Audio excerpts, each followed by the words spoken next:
Jeremy Pena's 8 hits propels the Astros to a series victory over the Kansas City Royals. After their rally comes up short in the series opener, they rally to win the next two, capping off a fantastic homestand for the Astros. We're going to talk all about it and so much more. Stay tuned.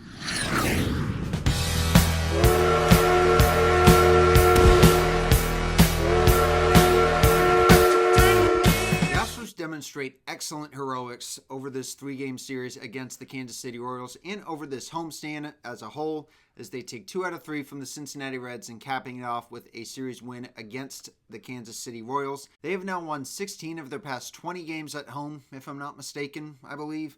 And then Jeremy Pena, dude, he went absolute ham in this series, collecting 8 hits total, 2 in Game 1, 2 in Game 2, and then 4 more on Wednesday's game.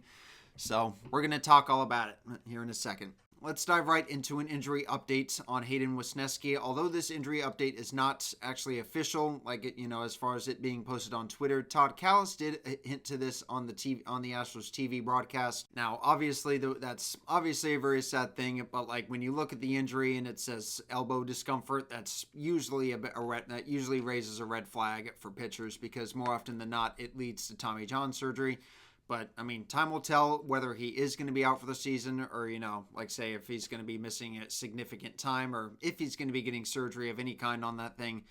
But, like I said, we will see. Diving right into the series itself, starting in this first game. First of all, I was there. I had some pretty reasonably priced tickets in the Honda Club level. But I had spent all that money and ended up having a pretty bad experience seeing that it was not Ryan Gusler's night or the Astros. The Astros did have a big chance to start a rally early on in this game as they had the bases loaded and only 1 out. But unfortunately, they would hit into a double play to quickly extinguish that threat. That 7-0 lead that the Royals had built after 3 innings would hold as the Astros rally came up just short as they had lost it in the 9th inning. So, overall, it was a tough game for the Astros. It was clearly not the Astros offense at all night because, it took until the 7th inning for them to actually get on the board with a double by Zach DeZenzo. Then Jeremy Pena would get him home on a sac fly a couple batters later. Then in the bottom of the 8th, the Astros would score 3 more times on a 2-run single by Jake Myers. Diaz would end up scoring rather easily, but after right fielder Drew Waters had mishandled the ball and let it slip by him, Victor, who was trailing behind Diaz, would also score behind him, so it would be a 2-spot. But ultimately, although Cam Smith would end up batting home Jake Myers 1 batter later to make it 7-5, that is unfortunately the closest that the Astros would get for the rest of the night, as they would drop this game 7-5. But fortunately for the Astros, they would rally and demonstrate excellent heroics, taking the final 2 games over the course of this series. My computer is running so slow. I cannot wait to upgrade it soon. But yeah, the Astros would rally and take the next 2 games of this series in triumphant fashion. Game 2 of the series was a very low scoring game. The Astros didn't put up 5 or 6 runs, but that's okay when you have a guy like Framber Valdez who was absolutely balling in this game. He went 8 innings, just conceded the 1 run in the 5th inning. And it was rather fortunate for him because he would go on to load the bases in that inning, but he was able to mitigate the damage. The Astros later on would tie things up in the bottom of the 6th inning of this game with a solo home run by Jeremy Pena. The game would stay tied going into the bottom of the 9th. Brian Abreu would nail it down at the Royals in the top of the 9th inning to set things up for Isaac Paredes, who would hit a towering blast into the Crawford boxes for the game winner for the Houston Astros. And in Game 3 of the series, behind a stellar Major League debut by Colton Gordon, he would go 4 1/3 innings, allowing 3 runs on 7 hits while getting 3 strikeouts, so overall not bad, I guess. One of those runs, unfortunately, was an inherited runner that was inherited by Sean Dubin, who came on in relief of Gordon out of the bullpen, but Caleb Bort, Brian Abreu, and Josh Hader would shut down the Royals the rest of the way and keep them off the scoreboard. The bullpen in this series, I did fail to mention, was absolutely phenomenal. Not just this series, but this entire homestand. They were the main reason why, specifically for Monday's game, as to why that we were able to rally and make the game rather interesting. They kept us in the game all night long. And obviously, again, although that rally fell short, this is part of the reason why, and we were able to get in this game. And, again, it's what it's like when the bullpen is able to put up shutout innings the entire homestand. I think the only couple of runs they did give up was Saturday's game against the Reds, and also tonight's game against the Royals. Overall, it was a very solid homestand all around for particularly the pitching. I mean, the starting rotation, again, is proven to still have some holes in the depth of this rotation because, like I had said earlier, the depth or lack thereof was a big concern for the Astros going into this season, and it kind of demonstrated that mainly in the first game of this series because with Wisniewski and Arrighetti both dealing with injuries, won't see some action at least this month. Probably neither of them will. It would depend on how Arrighetti's rehab is going. But like the fact that both of those guys are hurt, it means that we're relying on a lot of our young prospects' arms, and this night was no different, and he obviously pitched far better than Ryan Gusto. Guys like Ryan Gusto certainly need to get it together because, I mean, we're obviously going to be down these Arrighetti and possibly Wisniewski for the entire season, depending on what the,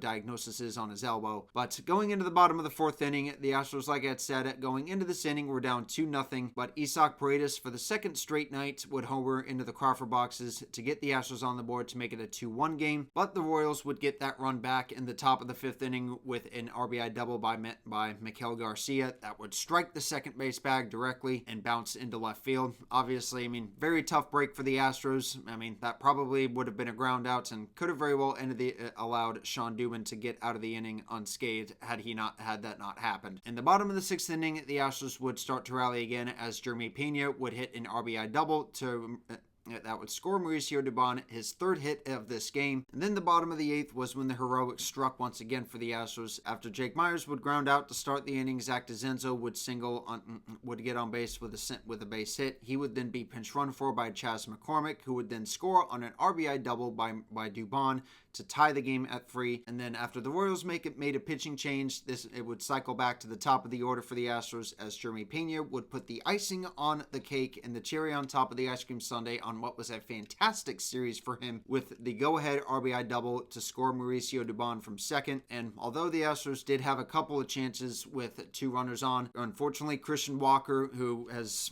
been really looking to try and get his game going, would strike out to end that threat. Fortunately, the Astros did not need any of those extra runs as Josh Hader would nail the save despite Bobby Witt Jr. drawing a walk and stealing second base, representing the tying run and scoring position. He would end up striking out Vinny Pasquito for the final out of the game and secure the series win for the Astros. Like I had said, dude, Jeremy Pena has been absolutely amazing this month. I mean, this is not a disrespect to Jose Altuve by any means, but I think Pena belongs in the leadoff spot because he has been absolutely killing it up there. He is the 6th best batting average in the AL this month, and Jake Myers is actually 3rd in those statistics, which I think is just crazy. I mean, the fact that Myers is up there, I guess, is pretty crazy. I guess he did get those 4 hits in Chicago the other day, and maybe that's why he's up there. Overall, dude, this was a very good series for the Astros. They really demonstrated their heroics and showed that their comfort and showed how well that they can play at home, especially given how horrible they were at home last year.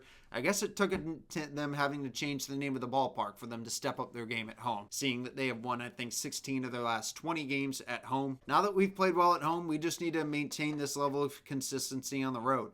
And we've got a big road trip coming up for us next week, and it's starting tomorrow as the Astros will hit the road. I mean, quite literally, quite figuratively, I guess, considering that we're going to be going to Arlington for a 4-game series starting tomorrow night.